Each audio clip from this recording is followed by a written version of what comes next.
Mesdames, Mesdemoiselles, Messieurs, bonsoir. Merci de me recevoir chez vous. C'est l'heure de votre journal sur KMT, LCL, FM+, et OM5 TV sur les réseaux Free, Orange, Numéricable et Bouygues en France.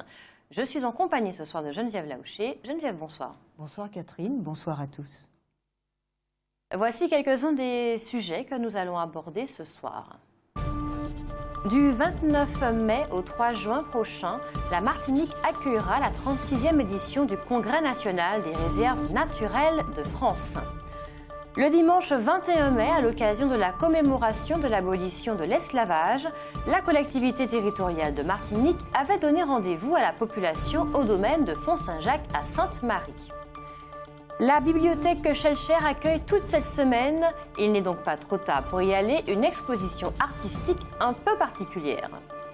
Du vendredi 5 mai, l'établissement spécialisé dans les pathologies psychologiques et psychiatriques de l'Anscola à Schellcher a organisé une conférence pour présenter une nouvelle méthode de soins. Du 29 mai au 3 juin prochain, la Martinique accueillera la 36e édition du Congrès national des réserves naturelles de France. Pas moins de 250 bénévoles et professionnels hexagonaux et ultramarins sont attendus lors de cette conférence qui se déroulera à l'hôtel de la Batelière. Lundi 29 mai à 18 h, une conférence se tiendra à la CTM pour présenter l'événement. Rappelons que notre île compte 4 réserves naturelles, celles du Prêcheur, de Sainte-Anne, de Génipa et de la Caravelle. Pendant le week-end dernier, et plus précisément le dimanche 21 mai, à l'occasion de la commémoration de l'abolition de l'esclavage, la CTM, collectivité territoriale de Martinique, avait donné rendez-vous à la population dans un des lieux emblématiques de l'époque coloniale que compte notre île. Il s'agit du domaine de Font-Saint-Jacques à Sainte-Marie. Près d'une centaine de personnes, dont le président de la collectivité territoriale Alfred Marie-Jeanne, se sont donc rendus sur ce site historique qui a été successivement un monastère, une habitation sucrière et même une maison de correction. Outre la visite, de nombreuses animations attendaient les invités ce jour-là, des ateliers bacois, calebasses, un concert, une séance cinématographique, et il y avait aussi une représentation théâtrale mise en scène par l'association Carisco qui illustrait un repas chez une famille de colons avant l'abolition. Mais il n'y avait pas que des réjouissances, il y avait également de la formation, si on peut dire, puisque le professeur d'histoire Luc Lérandi a donné une conférence sur le transport de la canne. Un transport qui, de 1870 jusqu'aux années 1960, s'effectuait dans des locomotives à vapeur, des charrettes ou même à dos d'âne.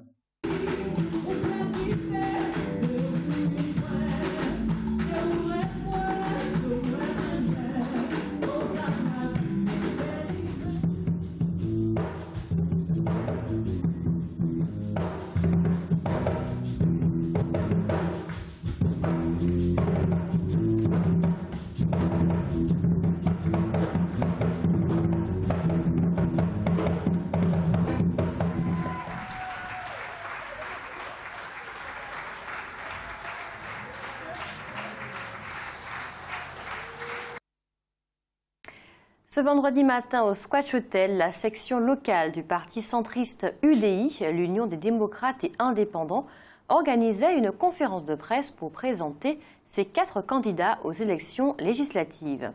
Il s'agit, rappelons-le, du président du parti, Philippe Petit, dans le sud, de Marie-Gabrielle Marguerite à Fort-de-France, de Vanessa Hubert dans le centre et de Katoussia Cantinol dans le nord. Demain, samedi 27 mai, et à l'initiative de l'Office de la culture du Lamentin et de plusieurs associations de la commune du Centre, le plan d'eau de la baie de Californie accueillera une journée de commémoration. Il s'agit de rendre un hommage particulier à tous les esclaves qui ont perdu la vie en mer durant la traversée entre l'Afrique et la Martinique.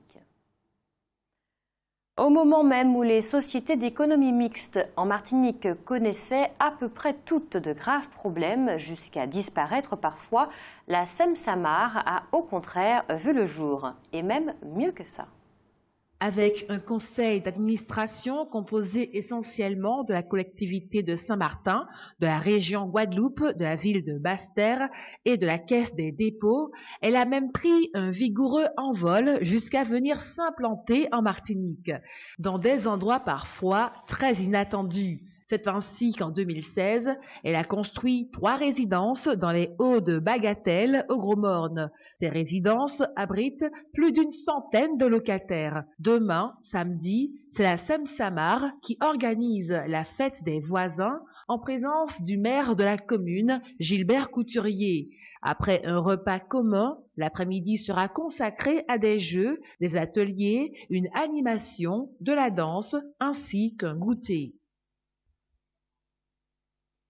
Hier, jeudi 25 mai, à l'occasion de l'Ascension, Georgette Raymond Salvador, une paroissienne lamantinoise d'une 60aine d'années, organisait, comme chaque année, un grand repas sous le marché couvert de la commune à destination des sans-abri.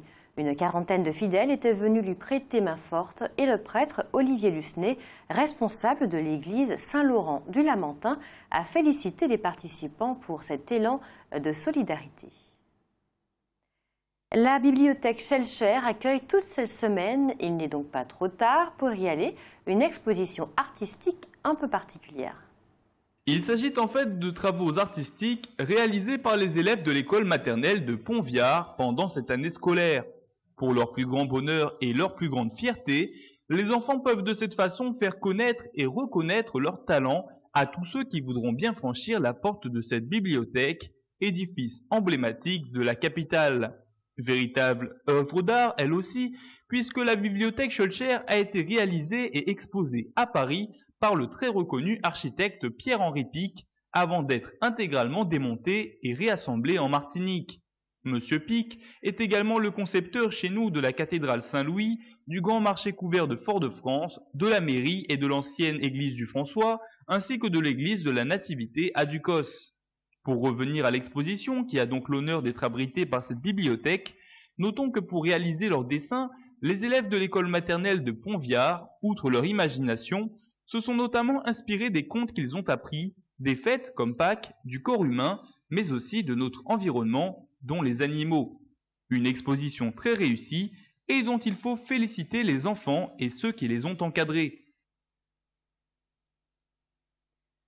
D'après le ministère de l'Intérieur, dans 3 ou 4 mois, le gouvernement devrait dépénaliser la consommation publique de cannabis qui ne serait plus passible d'emprisonnement.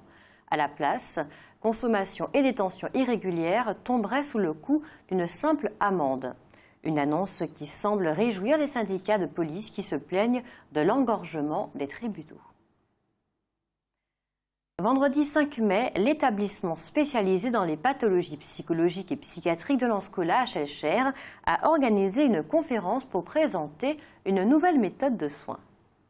Il s'agit de l'ETC, l'électroconvulsiothérapie, parfois également connue sous le nom un peu moins barbare de sismothérapie. Ce procédé est destiné aux patients sur lesquels les traitements classiques et notamment médicamenteux sont soit inefficaces, soit contre-indiqués en raison de leur état de santé, d'allergies, etc. L'efficacité serait au rendez-vous puisqu'il ne faudrait que 4 à 20 séances d'une dizaine de minutes pour obtenir une amélioration significative de l'état des personnes concernées. Concrètement, il s'agit de provoquer artificiellement une petite crise convulsive chez le patient en lui envoyant un léger électrochoc au niveau du crâne. Bien entendu, l'opération s'effectue sous anesthésie générale, de sorte qu'aucune sensation, gêne ou douleur ne soit perçue. Avec un taux de réussite de 80%, l'ETC pourrait bien passer pour un véritable remède miracle, mais attention, outre des nausées et des maux de tête qui se dissipent rapidement, les professionnels ont recensé de manière très exceptionnelle des cas de lésions dentaires, neurologiques, et des troubles plus ou moins prolongés de la mémoire. Précisons cependant que l'électroconvulsiothérapie se déroule sous un contrôle médical extrêmement précis et réglementé qui minimise considérablement les risques d'incidents. Suite à une décision rendue par la Cour de justice européenne le 11 mai dernier, Désormais, si un vol est reporté ou annulé sans que vous en soyez averti au moins 2 semaines avant le jour d'embarquement, la compagnie sera tenue de vous rembourser une somme comprise entre 250 et 600 € de pénalité. Il faut cependant pour cela que le siège social de la compagnie se trouve dans l'Union européenne et que le pays de décollage ou d'atterrissage fasse partie de l'espace communautaire. Si pendant le mois de mai, mois d'abolition, on parle beaucoup de l'esclavage, il n'est pas forcément question que de cela. Ainsi, le lundi 15 mai, nous nous sommes rendus au collège Fernand Donatien à Fort-de-France. Il y était organisé une manifestation dans le cadre de la semaine de l'alimentation et de la santé. Plus d'une cinquantaine de jeunes ont participé à cet événement qui avait pour objectif de sensibiliser le public à l'importance de se nourrir sainement et d'entretenir son corps. On le sait, notre territoire est malheureusement particulièrement touché par le surpoids qui concerne plus de 55% de la population et des problématiques liées à l'hypertension et au diabète, etc. Toutes ces choses étant souvent liées. Cela peut se comprendre lorsque l'on observe que nous sommes une véritable pépinière de fast-food. Les grandes enseignes comptent ainsi près d'une vingtaine d'établissements sur notre territoire, auxquels il faut ajouter les très nombreux autres restaurants du même genre qui n'ont eu de cesse de se multiplier durant les dernières années. Ce contexte a donné encore plus de force et de pertinence aux ateliers de cuisine et de conseils nutritionnels proposés aux enfants venus participer à cette journée au collège Fernand Donatien. Des stands de danse fitness et de sport, d'information sur la santé étaient également présents grâce au partenariat établi entre le collège et des associations telles que Tati Maryse. Il faut dire que l'objectif est de taille, puisque l'établissement entend multiplier les actions de ce type au cours des 3 prochaines années, dans le but d'obtenir une évolution concrète dans les habitudes alimentaires de ses élèves. Geneviève, que pensez-vous de cette manifestation dans le cadre de la semaine de l'alimentation et de la santé? Alors, je pense qu'il est extrêmement important de sensibiliser les enfants à ce niveau. Et c'est vrai qu'on voit rarement des jeunes manger un fruit, par exemple, alors qu'on les voit beaucoup, notamment boire des boissons gazeuses, manger des frites plongées dans du ketchup, etc. Mais il y a aussi là derrière un problème d'information des parents. C'est-à-dire qu'à la maison, on leur donne à manger ce genre de choses et dès qu'ils deviennent un petit peu grands, eh bien, on leur donne un petit peu d'argent pour qu'ils s'achètent leur goûter, par exemple, et ils ne vont pas aller s'acheter un kilo de fruits, ça c'est clair. Et ils mangent aussi à la maison des choses qui ne sont pas forcément bonnes pour la santé parce que ça revient beaucoup moins cher. J'étais extrêmement surprise de lire dernièrement qu'en France, où le niveau de vie est quand même supérieur à celui qu'il est ici, eh bien, 25% de la viande achetée en France, c'est des beefsteaks hachés. Donc, en fait, le beefsteak haché, pâtes, etc., les choses qui tiennent au corps, eh bien, sont souvent servies aux enfants. Et on ne peut pas faire autrement parce que, eh bien, on a besoin de la voiture aussi. Il faut payer les traites de la voiture. Il faut aussi que chaque personne de la famille ait un téléphone portable, etc. C'est-à-dire, c'est le mode de vie dans lequel on est qui fait que des dépenses qui pourraient paraître secondaires deviennent en réalité prioritaires. Et donc, il y a quand même un certain nombre de personnes qui, je pense, n'ont pas les capacités financières de nourrir correctement leurs enfants. Et les légumes locaux sont chers. Et si un certain nombre de ces personnes habitent dans des HLM, etc., elles n'ont pas de jardin, etc. C'est un vrai problème de société, finalement, qui va au-delà de l'alimentation. Mais il faudrait aussi convoquer certainement des parents, organiser des réunions pour les sensibiliser, parce qu'on peut toujours améliorer les choses. Jusqu'à la fin du mois de juin, le réseau d'approvisionnement en eau de Fort-de-France devrait connaître un certain nombre de perturbations. En effet, Odyssey réalise en ce moment un certain nombre de travaux de réhabilitation et des baisses de débit, voire des coupures pourraient être constatées aux heures de forte consommation. Nous avons parlé hier de la mauvaise qualité de l'air sur notre territoire. Eh bien, sachez qu'à partir de demain, la situation pourrait s'améliorer en raison des pluies annoncées. Il n'y a pas que la Martinique qui soit touchée par la concentration dans l'air de particules fines. L'ensemble de l'archipel guadeloupéen est également très impacté. Mercredi et jeudi notamment, c'est carrément la procédure d'alerte rouge qui avait été déclenchée. En cas d'alerte rouge, il est recommandé aux catégories de la population particulièrement vulnérables, femmes, enceintes, nourrissons, personnes de plus de 65 ans, personnes souffrant de pathologies cardiovasculaires, insuffisants cardiaques ou respiratoires, asthmatiques, d'éviter les déplacements sur les grands axes routiers et à leurs abords aux périodes de pointe. En ce qui concerne les enfants, ne pas modifier les déplacements habituels, mais éviter les promenades et les activités à l'extérieur, éviter les sports extérieurs et privilégier à l'intérieur des locaux les exercices physiques de faible ou moyenne intensité. Reporter toute compétition sportive, qu'elle soit prévue à l'extérieur ou à l'intérieur des locaux, adolescents et adultes. Ne pas modifier les déplacements prévus, mais éviter les activités sportives violentes et les exercices d'endurance à l'extérieur. Reporter dans la mesure du possible les compétitions prévues à l'extérieur. Pour les personnes qui présenteraient une gêne à cette occasion, adapter ou suspendre l'activité physique en fonction de la gêne ressentie. Afin de réduire la pollution, il est recommandé de réduire la vitesse, privilégier le covoiturage, le transport en commun et les modes de déplacement non polluants, arrêter l'utilisation de barbecue et respecter l'interdiction du brûlage de déchets verts à l'air libre. Un commentaire, Geneviève ? Oui, alors c'est une situation à laquelle on sera de plus en plus confronté, mais finalement les conseils qui nous sont donnés, ce ne sont pas des conseils qui prennent le problème à la racine. C'est-à-dire que c'est notre mode de vie lui-même qui doit être remis en cause.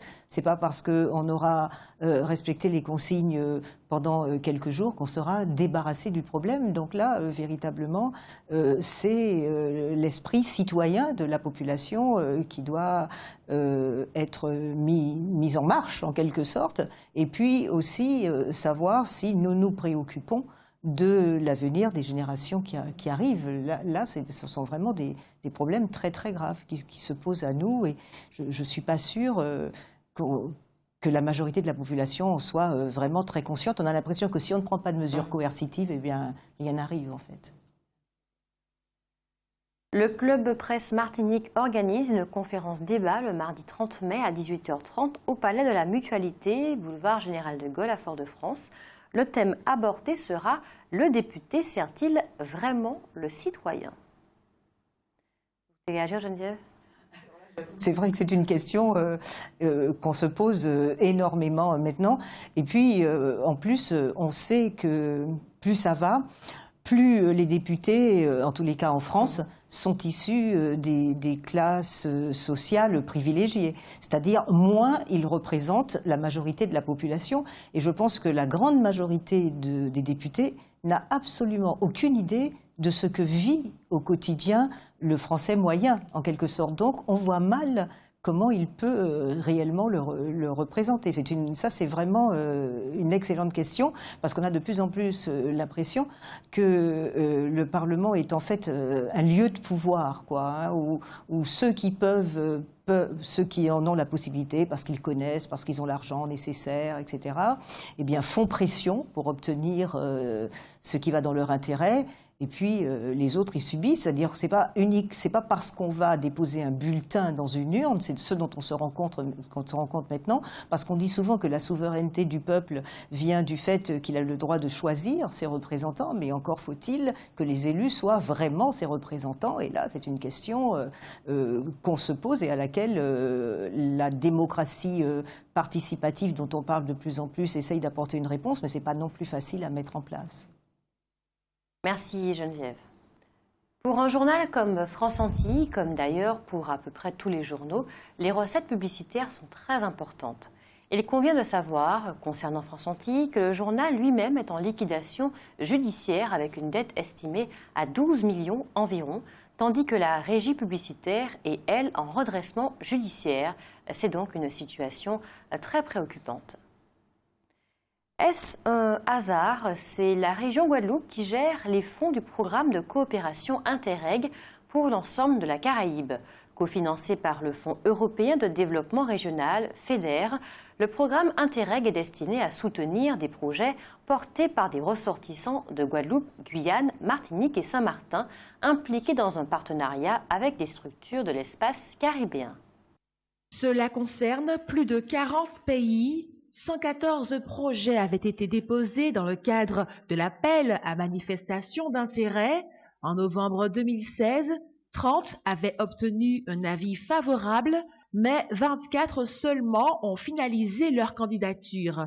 Les thématiques traitées sont les suivantes: compétitivité, innovation, emploi, diversification économique, développement d'un courant d'affaires dans la zone, renforcement des capacités de réponse aux risques naturels, protection et valorisation de l'environnement naturel et culturel, problématiques de santé publique, soutien aux initiatives de développement des énergies renouvelables, formation, mobilité, apprentissage des langues. Pour ces 24 porteurs de projets, les mardis 30 et mercredi 31 mai prochains seront de grands jours, puisque le comité de sélection va se réunir à l'hôtel Salaco au Gosier. Il fera immédiatement connaître sa décision. Ce comité est constitué des représentants du Conseil régional de Guadeloupe, assistés du secrétariat conjoint des collectivités territoriales de Guyane et de Martinique, de la collectivité de Saint-Martin, des préfectures, du réseau des ambassades de la zone, de la Commission européenne, des représentants de la société civile, des représentants de l'Association des États de la Caraïbe, AEC, du CARICOM, Caribbean Community, et de l'OECO, Organisation des États de la Caraïbe orientale. Nous venons de le voir, la Guadeloupe est très impliquée dans la coopération avec les pays voisins. Concernant son cyclotron, elle n'a pourtant pas souhaité les associer avant qu'il ne soit opérationnel. De ce fait, un cyclotron devrait voir le jour dans l'île voisine dès le mois de juillet. Il aura donc pris une avance considérable sur celui de la Martinique. La CTM a choisi une autre voie, un cyclotron de plus grande dimension et auquel on tente, avant même qu'il voie le jour, de trouver des clients dans la zone. Difficile dans ces conditions de prévoir avec certitude quand il verra le jour. Ceci est incontestablement un scandale. Jugez vous-même. Quoi qu'elle dise, la communauté économique européenne aussi sacrifie les droits de l'homme sur l'autel de ses intérêts économiques. Lundi, le 22 mai, une délégation de diplomates cubains et une délégation de l'Union européenne se sont rencontrés à Bruxelles pour parler des droits de l'homme. À l'issue de cette rencontre qui portait sur les droits civiques, politiques, économiques, sociaux et culturels, les deux parties ont fait savoir qu'elles n'étaient d'accord sur rien.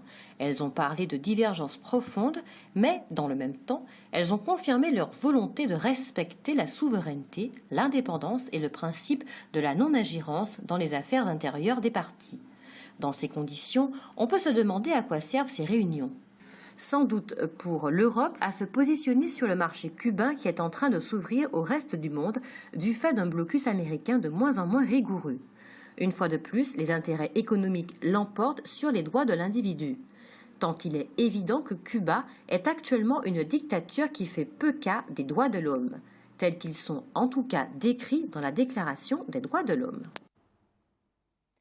Tandis que son collègue des Affaires étrangères était à Bruxelles, comme nous venons de vous le signaler, le ministre de la Santé de Cuba était à Genève pour la 70e assemblée de l'Organisation mondiale de la santé. Il a longuement expliqué qu'il était nécessaire de reconnaître la santé comme un droit humain essentiel qui devrait être au centre des politiques publiques pour le développement durable. De ce point de vue, il a donné son propre pays, Cuba, comme un exemple à suivre. Il a également indiqué que la République cubaine s'impliquait fortement dans le domaine de la santé au niveau mondial. C'est d'ailleurs ce dont témoigne le fait que l'OMS a attribué le prix de la santé Dr Lee Jong-hyuk à la brigade médicale Henri Rive, spécialisée en situation de désastres naturels et de graves épidémies, pour son aide solidaire et son caractère humaniste. Il s'agit bien entendu d'une brigade médicale cubaine. On ne peut évidemment qu'être séduit par l'idée d'une couverture sanitaire universelle lorsqu'on observe ce qui se passe dans bien des régions du monde, notamment en Afrique. Commentaire, Geneviève. Oui, mais même en Amérique du Sud, hein, si on compare Cuba avec les autres pays sud ou centra-américains, c'est vrai que le niveau de santé de la population est infiniment meilleur. Notamment, on a beaucoup agi sur la prévention et il y a des domaines, par exemple dans l'optique ou des maladies de la peau, où les médecins cubains sont très en pointe, sans avoir d'ailleurs forcément un matériel très moderne. Mais la santé a été, comme l'éducation d'ailleurs, hein, ça a été deux choses considérées comme des droits fondamentaux. Et on peut dire qu'à ce niveau-là, Cuba se situe bien au-dessus du niveau des autres pays d'Amérique du Sud. L'Association des commerçants du Saint-Esprit vous invite à fêter les mamans le samedi 27 mai de 8h à 13h. Des idées cadeaux originales. Au programme, animation culturelle, ballet, théâtre, etc. Un moment à ne manquer sous aucun prétexte. Tout de suite, le savoir et réfléchir de Roland Laouché.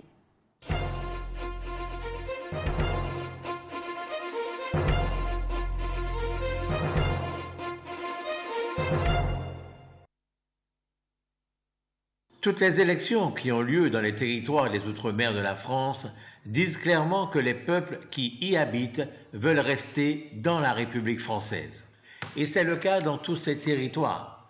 Néanmoins, dans le même temps, curieusement, en Martinique, le leader de la collectivité territoriale se dit indépendantiste.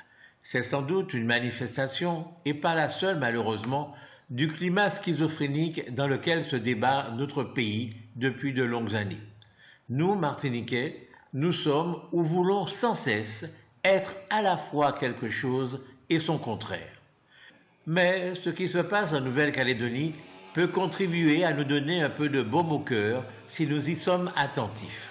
En effet, c'est après un véritable acte de guerre, connu sous le nom des événements d'Ouvéa, que les Calédoniens ont obtenu le droit de se déterminer sur leur statut. Ils n'ont pas utilisé de marches sautillantes et déhanchées au rythme du tambour. Ils n'ont pas attendu non plus le bon vouloir d'un président de la République. On se rappelle que le président Sarkozy nous a octroyé en 2010 le droit de nous autodéterminer, à la condition toutefois de ne pas choisir l'indépendance. Du coup, les Calédoniens, eux, peuvent choisir d'être indépendants. Ils n'ont qu'à voter pour cela en 2018. C'est clair, c'est précis. Dès lors, bien entendu, l'enjeu est de taille. La campagne a déjà commencé plus ou moins ouvertement. Les sondages aussi ont commencé à pleuvoir. L'un d'eux montre que si les élections avaient lieu cette semaine, 54,2% des Calédoniens diraient non à l'accession à la pleine souveraineté de la Nouvelle-Calédonie. 24,4% seraient pour l'indépendance donc, et 21,4% restent indécis. On ne sait pas si ces sondages sont sérieux ou s'ils sont au contraire du type Open Soft System, mais s'ils sont sérieux, il faut conclure que les indécis néo-calédoniens sont des indécis chroniques parce qu'ils savent depuis au moins 19 ans, depuis les accords de Nouméa, que cette question-là leur sera posée l'an prochain. Notons à ce sujet que dans le préambule de l'accord de Nouméa, la France reconnaît très clairement, citons ce préambule, les ombres de la période coloniale et le traumatisme subi par les Kanaks. Ces derniers n'ont pourtant jamais demandé réparation. Il est vrai que dans ce même préambule, il est rendu hommage aux différentes communautés qui ont participé à la mise en valeur de la Nouvelle-Calédonie. Les colons, on dirait les béquets ici, sont une de ces communautés.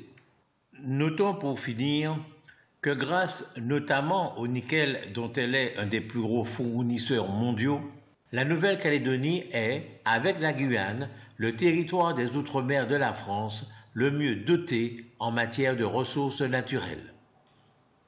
Un commentaire, Geneviève. Oui, alors c'est vrai que c'est important, hein, cette dernière phrase, que la Nouvelle-Calédonie est mieux dotée en matière de ressources naturelles, c'est plus grand aussi, bien que le nickel soit en grande difficulté en Nouvelle-Calédonie. Et puis, je crois que ce sont justement les Kanaks qui ont mené ce véritable acte de guerre et qui sont, je pense, parmi les personnes qui sont favorables à l'indépendance. Je pense que nous, ici, on n'a pas dans la population l'équivalent. Et je pense que l'immense majorité de la population martiniquaise a en réalité extrêmement peur de devenir indépendante. Hein. Donc même lorsque les gens manifestent, etc., ils ne demandent pas l'indépendance. La preuve en est, c'est que lorsqu'on a fait les plus grands mouvements dernièrement, eh ben, c'était contre la vie chère. Donc on demandait finalement, une fois de plus, à la mère patrie en fait, de résoudre un problème. Et il ne s'agissait pas du tout de se séparer de la mère patrie, parce que ce dont on peur, je pense, beaucoup de Martiniquais, c'est de se retrouver avec un niveau de vie comparable à ceux de nos voisins indépendants. Donc en fait, je crois que ce sont deux situations vraiment différentes. C'est l'heure de votre rubrique santé. L'utilisation de tests d'analyse d'ADN du fœtus pour dépister la trisomie 21 via un prélèvement sanguin chez la mère permettra de réduire fortement le nombre d'amyosynthèses, un examen potentiellement à risque pour le fœtus. Concrètement, avec ce test, le nombre d'amyosynthèses pourrait chuter de 24 000 à 2000. En effet, il est très performant puisqu'il permet de dépister un risque initial de trisomie 21 aux environs de 1 sur 10 000 contre 1 sur 100 avec le test actuel qui repose sur le dosage de 2 marqueurs sanguins et une échographie. Mais ce test n'est pas un outil de dépistage. Il permet uniquement de déterminer un risque. Aussi, en cas de résultat positif, le karyotype sur les cellules fœtales reste indispensable pour établir le diagnostic de la trisomie 21. Mais inversement, un test négatif a l'avantage de dispenser d'examens complémentaires. Pour l'instant, ce test n'est pas proposé à toutes les femmes enceintes en raison de limites techniques, organisationnelles et économiques. Côté éthique, on s'oriente vers une communication partielle du génome fœtal séquencé par ce test et orienté selon la gravité et l'aspect incurable de certaines maladies ainsi détectées. Mais les organisations s'inquiètent sachant qu'un séquençage complet du génome est moins coûteux que la recherche de gènes précis d'une maladie. Il est l'heure pour nous de nous quitter. Merci de nous avoir suivis. Merci de votre fidélité. Merci Geneviève.